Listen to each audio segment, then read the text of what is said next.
وَلَا تَمُدَّنَّ عَيْنَيْكَ إِلَىٰ مَا مَتَّعْنَا بِهِ أَزْوَاجًا مِّنْهُمْ، جو کہ تو یہی الفاظ سورہ ہجر میں آئے تھے، اور آپ کی آگے آنکھیں، آپ کی نگاہیں نہ اٹھیں ان چیزوں کی طرف جو ہم نے ان لوگوں کو دی ہوئی ہیں دنیا کے متاع میں سے، ساز و سامان، اس کی چمک دمک۔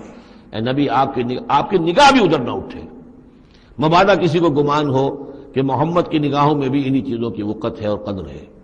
وَلَا تَمُدَّنَّ عَيْنَيْكَ إِلَىٰ مَا مَتَّعْنَا بِهِ أَزْوَاجًا مِّنْهُمْ زَهْرَةَ الْحَيَاةِ الدُّنْيَا، یہ سب دنیا کی زندگی کی چمک دمک ہے، اس کی کوئی حقیقت نہیں ہے۔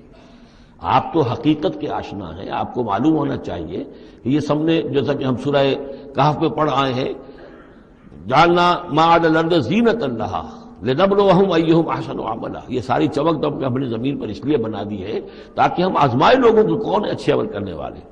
ولا تمدن عینیک الی ما متعنا بہ ازواجا منہم زہرۃ الحیاۃ الدنیا لنفتنہم فیہ، اور یہ تو ہم نے ان کو اس لیے دیا ہے کہ اس کو فتنے میں مبتلا کریں، آزمائیں انہیں اس میں۔ وَرِزْقُ رَبِّكَ خَيْرٌ وَأَبْقَىٰ، اور آپ کے رب کا رزق جو اللہ نے آپ کو دیا ہے وہ کہیں بہتر ہے اور باقی رہنے والا ہے۔ اور وہ رزق کون سا ہے؟ سورہ ہجر سے اب اس کا موازنہ کیجئے۔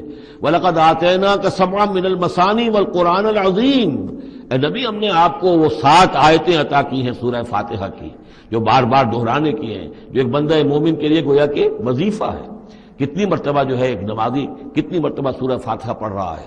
تو ہم نے سبع من المثانی والقرآن العظیم آپ کو دیا ہے۔ یہ جو روحانی غذا ہم نے آپ کو دی ہے یہ کہیں زیادہ قیمتی ہے، کہیں زیادہ عمدہ ہے، کہیں زیادہ باقی رہنے والی ہے۔